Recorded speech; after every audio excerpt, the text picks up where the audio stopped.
Support for Donnybrook Last Call is provided in part by Design Air Heating and Cooling. Thanks so much for joining us. This is Last Call. As you know, Alvin Reid, Dennis Hancock, a member of the St. Louis County Council, has thrown his hat in the ring. He's going to run for county executive, and as it turns out, Dr. Sam Page is going to run for re-election. And I believe that's next year, right? 2026? Yes, it is. Yeah. What do you make of this? I think Sam Page was probably going to run, but he definitely decided to run when he saw that his Republican opposition was Dennis Hancock.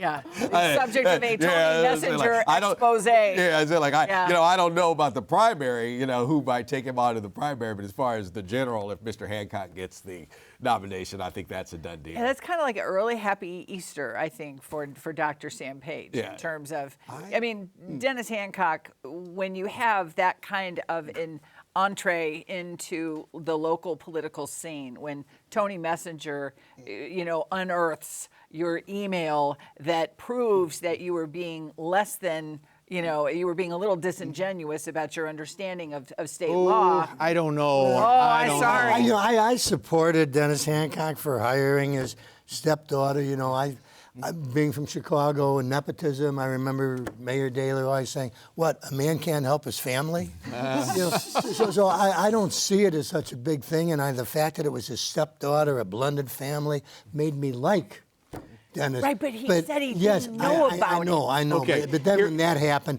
I think he should just sit down. Yeah. I think Dennis Hancock has a decent chance. After all, the county executive wants to buy a $600 million new building. I think Hancock will agree with most people that it should be renovated. I think the county executive has had problems with the health department and the dogs, and I think that's going to be a big issue.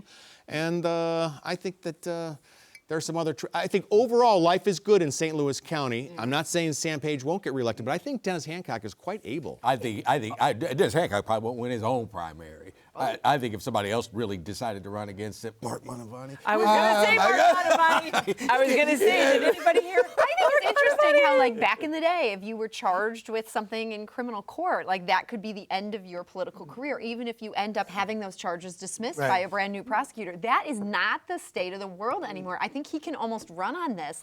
Sam Page went after me for political reasons, and it took cooler heads to show that this could be his calling card with voters. Now there's also Brian Williams, who is a University City state rep, or is he a state senator? Yep. State senator. Okay, he's a state senator. He may throw his hat in the ring. If he did, Sam's got a problem. Yeah. Oh, very interesting. I think. He's I very really well do. respected. Very much so. Yeah, I think that's a big And my understanding is he could have been Wesley Bell, and he said, I'm not going to get mixed up in that. So. And Sam Page has more than a year to straighten everything out with the dogs. Yeah, it's true. Bill, I want to ask you about the state of Illinois, the land of Lincoln. There's a proposal to tax cars not through the gasoline tax, which is the standard way of doing it, but by putting some sort of device on automobiles to see how far they actually roam the state. And that way, electric vehicles like Teslas, which don't, of course, buy as much gasoline, would then have to pay their fair share for the roads and bridges. Yeah, the Teslas don't buy any gasoline, and they expect to use our roads and our bridges for free and have us put charging stations in for them. No, as an old Fuddy-duddy. Gasoline engine, Dinosaur. internal combustion person, I like that idea. And Oregon's already doing it. Yeah. In Oregon, Oh, really? And I think Utah as well, trying to figure out a way to make these EVs pay their fair share. Well, I got a question now.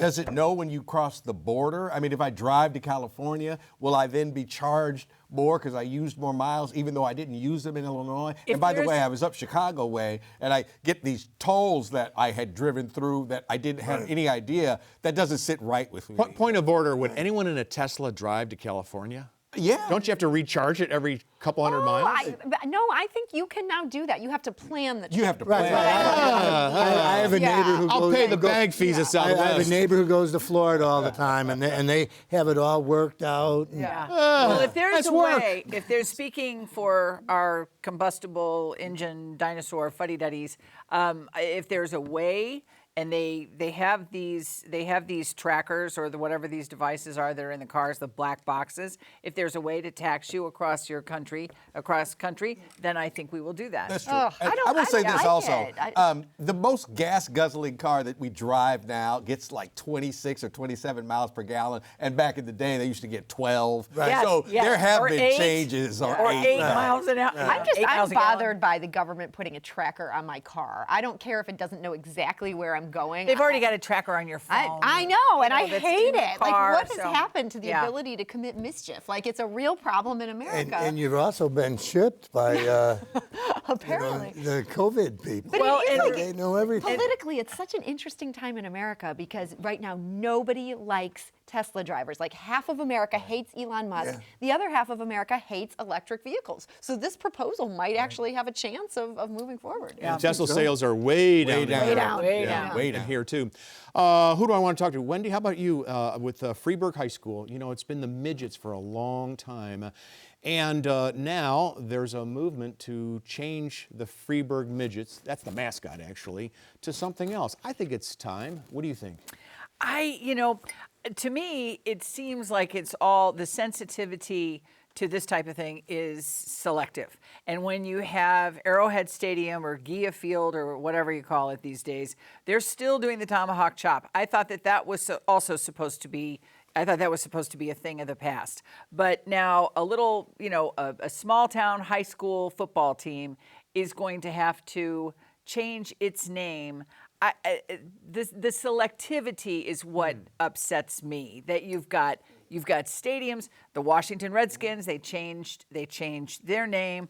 The Kansas City Chiefs, they're not going to have to change their name, or they're not going to have to change some of their, the way the crowd responds. That part of it bothers me. I think you have to be selective on these. I mean, Redskins had to go.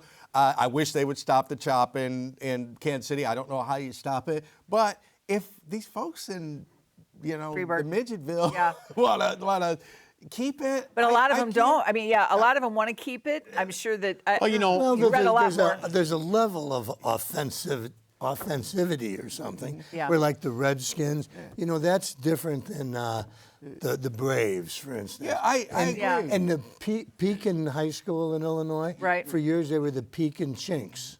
Ooh. And then, somebody said, you got to stop that. And they did. And I kind of see the Midgets as the same way, that Yeah. if people of small stature say, boy, I don't like this. It's not like, hey, Notre Dame can't say the Fighting Irish anymore because Irish people don't like it. Go, oh, come on. You have to. As a matter of fact, I was in Ireland last summer. I asked a guy, what do you think about the Notre Dame Fighting Irish? He goes, considering that we've been fighting the British for 800 years, I love it. Yeah. You know, now Martin Dugan, who founded this show, he used to get very upset about the term paddy wagon. Yes. Yeah, right. sure. I mean, and I'd say, Martin, you really can't be. Yeah, he was very upset because that's Irish drunk thrown into the paddy wagon. I heard someone on radio or maybe a podcast this week talk about welshing a bet. That's Yeah. incorrect too, is it not? Yeah, it would be. Right? Yeah. It would be. But Redskin is always a slur. Chief, brave, not always a Right. slur. And I think Yeah. midget is now always a slur. I was very sad when my hometown baseball team, the Cleveland Indians, got rid of their mascot, changed their name. In retrospect, why was I upset about that? Like it was not a problem Because for me. it's sort of what you know and it's how you grow up, and it's just it's a minor hiccup in life, but people are going to react. I don't know. They're reacting in Freeburg. We used to, at Baseball Weekly, we called it the grinning Indian. And we tried to get away with it. Major League Baseball said, like, no, you'll keep it or you won't have all the rest of the logos. Right. So Major League Baseball said we had to keep it. So that one was like, oh, okay. Yeah, that was not maybe a the good name's logo. okay, but that logo. Logo was bad. The logo was Yeah. bad. Okay. Well, that's it for this last call. Thank you very much for joining us. We'll have another edition at this time next week. Thank you for joining us.